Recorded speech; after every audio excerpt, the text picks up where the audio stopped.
जय जिनेन्द्र, जय श्री महाकाल। हम आज देखेंगे कि काल सर्प दोष कैसे कुंडली में देखा जाता है। काल सर्प दोष अर्थात राहु और केतु से बनता है। मैंने आगे की वीडियो में बताया था कि 5 हमारे महापुरुष योग हुए, जिनमें मंगल, बुध, गुरु, शनि और शुक्र, फिर सूर्य से बनने वाले और चंद्रमा से बनने वाले योग। अब हालांकि ये है छाया ग्रह, पर इनसे भी एक योग बनता है, वो होता है आपका दोष बनता है, वो है काल सर्प दोष। काल सर्प दोष बहुत ज़्यादा ही कुंडलियों में बताते हैं कि ये काल सर्प दोष है, लेकिन हम कैसे जाने कि हमारी कुंडली में काल सर्प दोष है या ना है, आंशिक है या ना है। तो ये इसके लिए आप जो आपकी कुंडली होती है या जो हमारा जन्मांक या लग्न चक्र जो है, उस कुंडली में यह देखना होता है कि सबसे पहले ये समझो कि काल सर्प किसे कहते हैं। काल सर्प अर्थात राहु और केतु। राहु और केतु दोनों अपोजिट साइड में बैठते हैं, 7वें घर दूर बैठते हैं। तो उन दोनों की केद में अगर सारे ग्रह आ जाए, राहु और केतु की केद में अगर सारे ग्रह आ जाए, तो उस कुंडली में काल सर्प दोष होता है। और हमारे आचार्यों ने उसे 12 प्रकार के काल सर्प दोष बताए हैं, और इन 12 प्रकार को 2 भागों में बांटा गया है। एक कहलाता है आपका उदित गोलार्ध और एक कहलाता है आपका अनुदित गोलार्ध। उदित यानी लग्न में राहु और सप्तम में केतु, या फिर द्वितीय भाव में राहु सब, तो ये आपका होगा उदित गोलार्ध। और यदि राहु सप्तम में और केतु आपका हो गया लग्न में, तो ये होगा आपका अनुदित गोलार्ध। इस वाली पंक्ति से होगा आपका उदित गोलार्ध और इधर से होगा आपका अनुदित। मतलब इतना समझ लो कि राहु अगर लग्न में है और केतु अगर सप्तम भाव में और इसकी गिरफ्त में अगर सारे ग्रह आ गए, तो ये उदित गोलार्ध। और राहु अगर सप्तम में है और लग्न में अगर केतु है, तो ये हो गया अनुदित गोलार्ध। हमारे जो काल सर्प दोष है वह 12 प्रकार के हैं, जैसे वासुकी, महावासुकी, पदम, अनंत, कुलिक, शंखपाल, कर्कोटक, इस टाइप के पूरे 12 प्रकार के इन्हें काल सर्प दोष कहा जाता है। जैसे यहाँ से आपको क्या बताया है आपको कि काल सर्प दोष राहु और केतु की गिरफ्त में सारे ग्रह आ जाए। अभी आप इस कुंडली को देखिए, इस कुंडली में राहु आपका प्रथम भाव में है और केतु आपका सप्तम भाव में।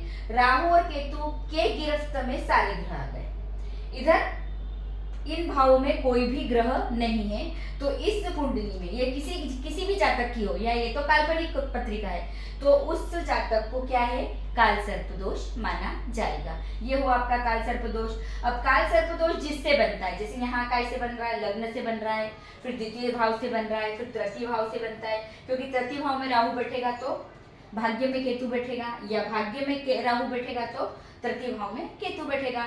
तो इसकी गिरफ्त में, इनकी गिरफ्त में, जैसे आपके कितने भाव हुए, 6 भाव, 1 2 3 4 5 6, इन 6 भावों में या इस भाव तक सारे ग्रह अगर आ जाते हैं, ये 7 दोनों जहां बैठते हैं वो प्रथम भाव, और जो बैठेगा वो 7वां भाव, केतु जहां होगा वो 7वां भाव। इन 7 भाव में जो ग्रह आ गए वो आपकी पत्रिका में क्या कहलाएगा, फिर वो काल सर्प दोष कहलाएगा।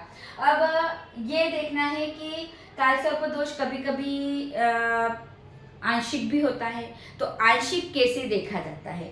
आंशिक का मतलब होता है कि कोई भी एक ग्रह, पहले आपको क्या बताया है, राहु और केतु की गिरफ्त में अगर सारे ग्रह आ जाते हैं तो वह काल सर्प दोष पत्रिका कहलाती है।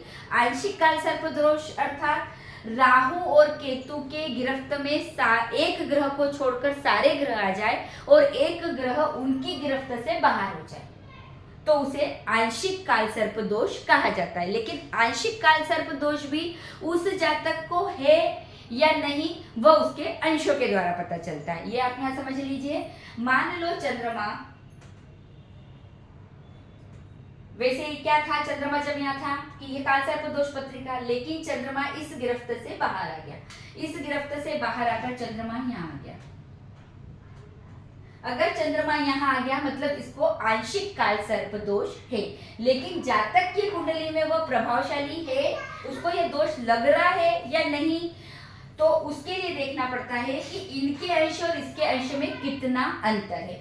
मान लो राहु के अंश है 18, राहु के अंश हुए आपके 18 अंश और चंद्रमा के हुए आपके 15 अंश, और एक ग्रह बाहर होना चाहिए, एक ग्रह बाहर होना चाहिए, तो वो होता है आपका आंशिक कालसर्प दोष।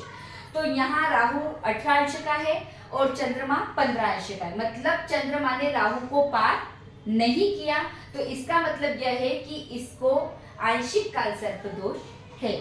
और अगर चंद्रमा के 25 अंश होते, चंद्रमा के 25 अंश होते, राहु के 18 और चंद्रमा के 25 अंश होते, तो उसको कालसर्प दोष तो कहेंगे, लेकिन उससे कालसर्प दोष नहीं लगेगा, उसको आंशिक कालसर्प दोष भी नहीं है, क्योंकि चंद्रमा उसकी गिरफ्त से बाहर हो गया है, तो उसे कालसर्प दोष नहीं है। मतलब आपको ये समझना है कि राहु के अंश से जो ग्रह बाहर निकले, मैंने यहाँ चंद्रमा बाहर निकला है, मान लो कोई भी ग्रह बाहर निकलता है, सूर्य निकले, बुध निकले, शुक्र निकले, गुरु शनि, जो भी ग्रह बाहर निकलता है, उसके अंश राहु या केतु के अंश से ज्यादा अगर है तो उसे आंशिक कालसर्प दोष नहीं लगेगा, लेकिन राहु या केतु के अंश से उस ग्रह के अंश कम है तो उसे आंशिक कालसर्प दोष लगता है।